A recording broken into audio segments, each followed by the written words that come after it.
Well, welcome back to this is video 9 of our series Seriously, which is based on the book What If Jesus Was Serious by Skye Jethani, which is going through the Sermon on the Mount.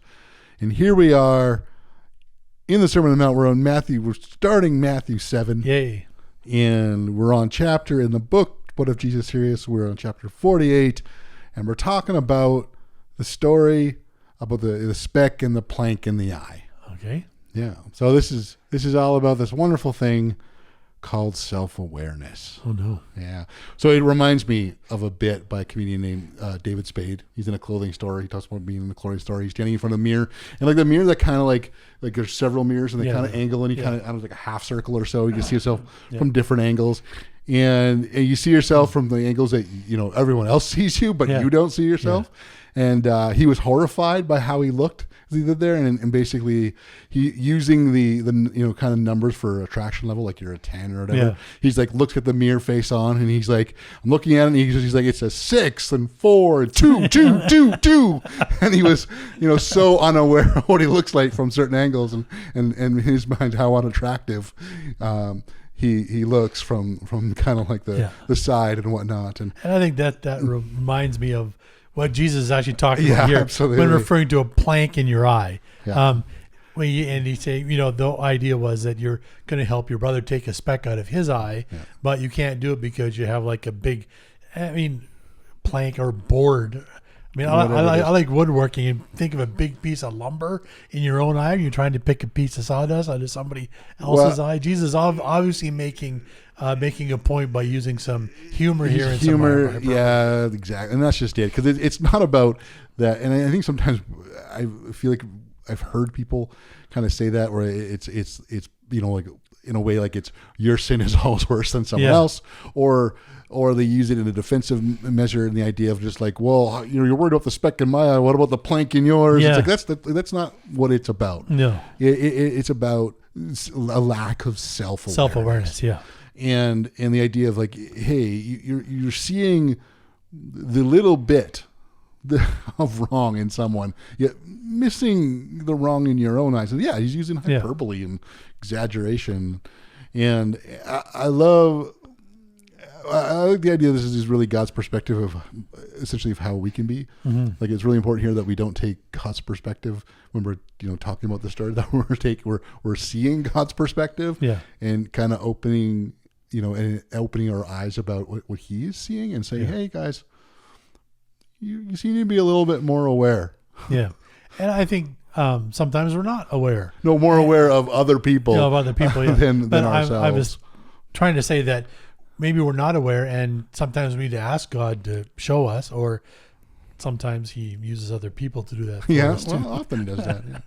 Well, I love that in this chapter, he brings up the duplicity of the Sanhedrin and the idea of the rest of Jesus.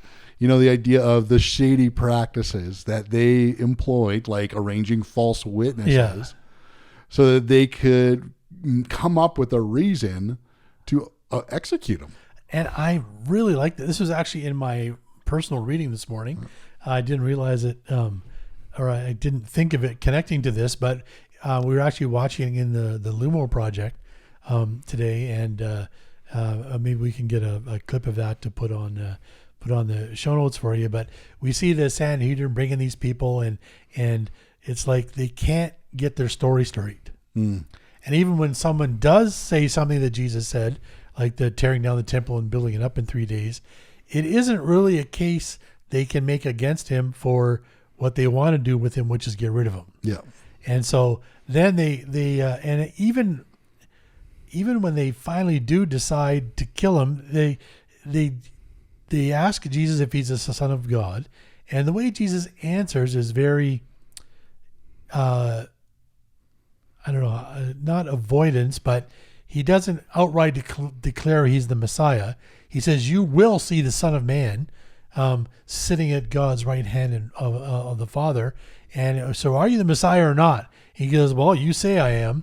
And then they all start ripping their clothes and saying, "Well, we all heard him as much as say it." It's like, but wait a minute, he didn't actually say it. So they were really railroading him, I guess, Oh, to get to the point of what they wanted was just to get rid of him in the first place. Well, So, and that's just it. And so they abuse their power. yeah, totally. They blatantly break God's law.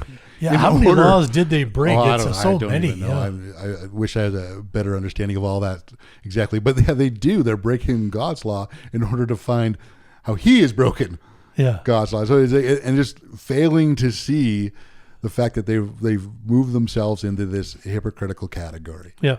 And I think that's where we find ourselves when this becomes this idea of what I think Jesus is talking about here is this idea like when we are unaware. Yeah. We are lacking self-awareness.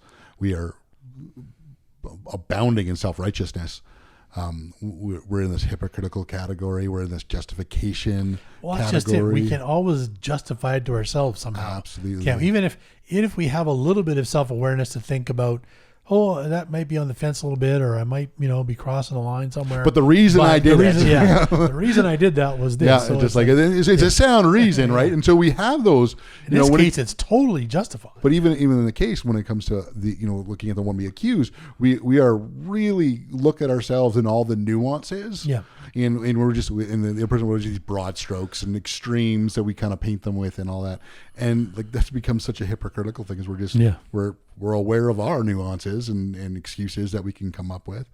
And so we need to be growing in our awareness, as well as becoming aware that we can have the capacity for lacking self-awareness. Mm-hmm. I think even that's just we might become not so much aware of maybe where some of our specks or planks or whatever issue is in our eyes, that we just sometimes need to have the capacity to realize I might be missing something. Yeah, I have the capability of missing something. Sure, and I think there's an example from Daniel Aiken here when he talks about David being confronted by the prophet Nathan. Now he knows what he's done is wrong, and he's obviously committed a sin against Bathsheba and had her husband killed for it, and yet he acts like it's okay. He's preserving. I can't imagine what his justification is. I don't know, but he's found some way to do it. Preserving the kingdom, or he's been such a righteous guy that God's going to let me have one. However, whatever it was, and then it's so interesting the way Nathan tells him the little story about the rich man who took and slaughtered the poor man's lamb, and then David himself passes sentence on that guy. He's pretty angry. Yeah, he gets right angry over a sheep. Yeah, and then Nathan just kind of says, "Well, that's you." Yeah, like and talk about being in that moment of just like, oh, I was going to pass sentence here. Yeah, and this is a human. He lets him pass sentence on himself. Yeah, and it's pretty good. And so this is a call to humility. Yeah,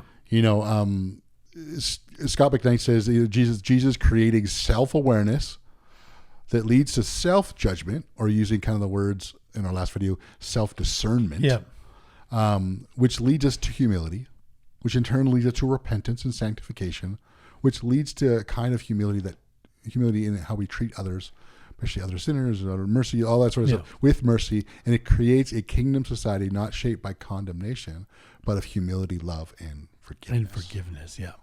And we have talked about condemnation in the last video quite a bit, and we've talked about forgiveness as well, that, is as part of the Lord's Prayer.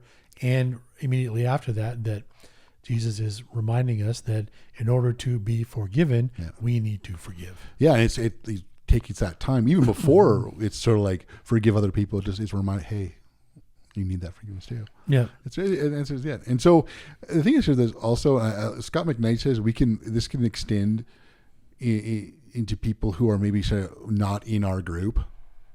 And so it's not just like an individual dynamic, it can be a group dynamic as well, that we can bring up the most insignificant things in people who are not in a group, yet fail to see the significant failures for people in our group or our tribe, however you want to say that. And I think that's easy for any tribe, actually. It really is. Yeah, political party or race or gender issues, all of those things, we see that happening all the time, where there's always that condemnation of people outside the group, but within the group we overlook the problems that are just as big or bigger than. Yeah, and it's not saying that we don't call out things in other groups. We just got to, again, it's the idea of are we being self-aware? Yeah. And that's really what it's coming down to. Daniel Aiken's got a quote. I really like it here. Inspection of others without the introspection of myself is the road to playing the hypocrite. We must lovingly correct a brother or sister enslaved to sin. We must do it. However, we do it compassionately and humbly, being aware of the lurking danger of arrogance, pride, and self-deception. And I think that's the big thing we take away from it. Because I think we can hear the idea of like, hey, we're not supposed to say anything. No. We need to speak to a lot of things, but we need to do it with humility and love. And as you said, being aware of the lurking danger of in us any arrogance, any pride, and self-deception. I think that leads back to what we talked about in the last video about sort of the group identity idea, is that we both agree on what the identity is, and we live up to the ideals that Jesus has set for us. And when one of us fails to live up to that, we can call them back to that identity, but we have to be very careful.